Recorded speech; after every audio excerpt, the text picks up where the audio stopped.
Ye prairie stretched out forever, golden grass bending under the weight of a dry wind.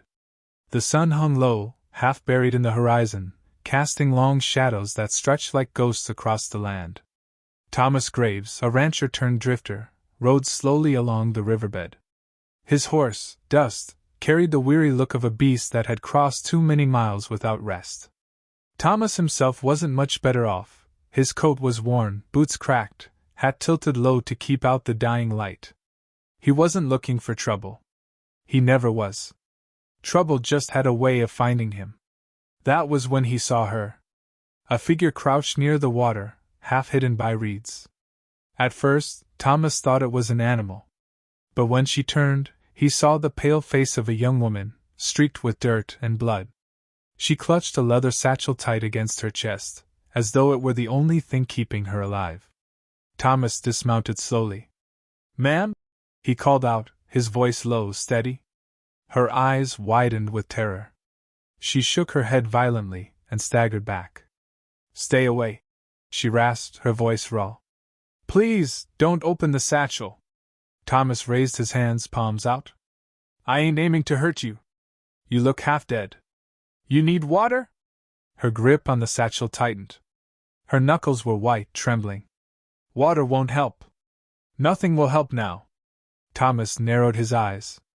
He had seen fear before, in cattle drives gone wrong, in men staring down the barrel of a gun, but this was different. This was the kind of fear that lived in the marrow, the kind that made a person run until their legs gave out. "What happened?" he asked carefully. "They'll find me," she whispered, eyes darting to the horizon. "They always find me. And if you open it, they'll find you too." Thomas crouched down in the dirt, keeping a safe distance. "You've been running," he said. "From who?" Her lip trembled. "Outlaws. Men who wear no names, no faces. They took everything. Everyone." She clutched the satchel harder. "This is all that's left." "Then let me help you," Thomas said. "I know the land. I can get you safe." Her head shook again. "No one can help. Not when you've touched what belongs to them." A silence stretched between them, broken only by the restless river. The woman's hands shook so badly Thomas wondered if she'd collapse right there. He stepped closer. "What's your name?" She hesitated. "Claire." "All right, Claire. My name's Thomas. I don't mean you harm. But I can't walk away, not when you look like you're 2 steps from the grave." Claire's eyes glistened. "Then promise me something." "What's that?" "Promise me you won't open the satchel. No matter what happens. No matter what you hear." Thomas studied her. The satchel wasn't large, just a battered piece of leather bound with rope. But the way she held it, the desperation in her voice, it was like the thing was alive. "Why not?" he asked. Her voice dropped to a whisper. "Because once you see what's inside, it owns you. And they'll never let you go. Generate me an image prompt for this." They set up camp as the night fell heavy over the plains. The stars burned cold above, and the coyotes sang their lonesome song in the distance. Claire sat close to the fire, the satchel never leaving her arms. She didn't eat much of the beans Thomas cooked. She didn't speak much either. Thomas couldn't help himself. His eyes kept drifting to the satchel. What could possibly make a woman so terrified? Gold? Stolen treasure? Some outlaw's secret? He told himself he wasn't curious. But curiosity has a way of burrowing into a man's skull until it gnaws holes in his reason. At one point, while Claire dozed with her head tilted forward, Thomas reached out slowly. His fingers hovered over the satchel's rope bindings. Her eyes shot open instantly. "Don't," she hissed. Thomas pulled back. "You don't understand," Claire whispered, clutching it tighter. "It isn't just what's inside. It's who it belongs to. If you open it, you'll hear them." Thomas frowned. "Hear who?" "The Faceless Riders," she said, voice trembling. "They come with the wind. They don't forgive." Thomas leaned back, shaking his head. Ghost stories. That's what it sounded like. Tales told around campfires to spook children. But still, There was something in her voice that made the hair rise on his neck. Near midnight, while Claire finally slept, Thomas couldn't resist any longer. The fire had burned low, the prairie quiet except for the creak of dust shifting his weight.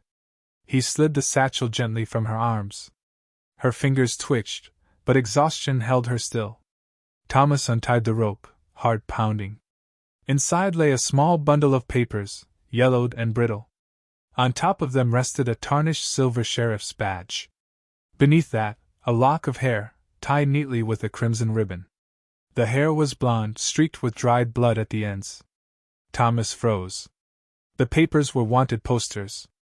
Each one bore sketches of men's faces, men with hollow eyes, gaunt cheeks, and cruel expressions. But as Thomas stared, the inked faces began to blur, the features dissolving into blankness until only empty outlines remained. He dropped the paper with a curse. Claire stirred. Her eyes opened, and when she saw the satchel in his lap, she let out a broken cry. "What have you done?" Thomas shook his head. "It's just papers. A badge. Some hair. That's all." But even as he spoke, he felt it, the shift in the air. The fire guttered, sparks hissing as though smothered by unseen hands. The wind rose, carrying with it the faint rhythm of hooves. Claire scrambled to her feet, panic etched across her face. "You shouldn't have looked. You've called them." Thomas stood, his hand on his revolver. "Who?" Her answer came on the wind itself. A low, mournful whistle, followed by the sound of horses thundering across the plain. The night erupted with the pounding of hooves. Out of the darkness, figures appeared, mounted riders, their forms half shadow, half flesh. Faces hidden beneath wide-brimmed hats, features swallowed by the void. The Faceless Riders. Claire clutched Thomas's arm. "Run! It's the only chance." But Thomas stood rooted, revolver drawn. He fired into the night, shots cracking like thunder. The bullets passed through the riders as though they were smoke. Yet the riders kept coming, their horses' eyes glowing like coals. The leader rode to the front, silent, head turning toward Thomas. Though the rider had no face, Thomas felt the weight of its gaze pressing down on him. The satchel burned hot in his hand, as though it had caught fire from within. "Give it back," Claire whispered. "Throw it to them." Thomas hesitated. "What's in this damn thing that they want so bad?" "Memories," she said, tears streaming. "Blood memories. Every man they've taken, every soul they've claimed. That badge, that hair, it all belongs to them. They won't rest until it's returned." The riders circled closer, the ground shaking under their phantom hooves. Thomas's mind raced. He could throw the satchel, let the nightmare end. Or he could hold on to it, maybe even use it. If these riders were bound to it, maybe he could bend them to his will. Claire seemed to read his thoughts. "Don't," she begged. "That path only leads to ruin. You can't fight death with death." But Thomas had lived too long under the yoke of other men's power. He was tired of running, tired of scraping by. The thought of wielding that kind of control made his blood burn. The riders halted in a perfect circle, their horses stamping, breath steaming in the cold night. The leader extended a gloved hand, wordless. Thomas raised the satchel, arm trembling. Claire's screams split the night. "Please! Don't give in!" Thomas closed his eyes. He thought of the years wasted, the blood spilled, the friends buried in shallow graves. And then, he threw the satchel into the fire. The flames roared sky-high, engulfing the leather, the badge, the papers, the ribbon of hair. A shriek split the air, not human, not animal, but something in between. The riders writhed, their forms twisting, unraveling like smoke caught in the wind. One by one, they dissolved into the night until nothing remained but silence. Claire collapsed, sobbing. Thomas dropped to his knees, chest heaving. The prairie was quiet again. Too quiet. Claire looked at him with hollow eyes. "You've burned their memories. But they don't die. They only forget. And now, they'll start again." Thomas stared at the dying fire.